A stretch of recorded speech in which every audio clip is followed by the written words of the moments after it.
जमलेल्या माझ्या तमाम हिंदू बांधवांनो, भगिनींनो आणि मातांनो,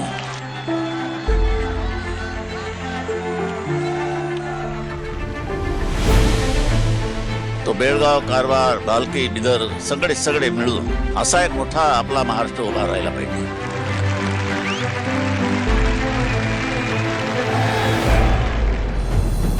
हा महाराष्ट्र कोणी जगवला नसून मराठी रक्ताने जगवलेला आहे. तोही शिवसेनेने जगवलेला आहे.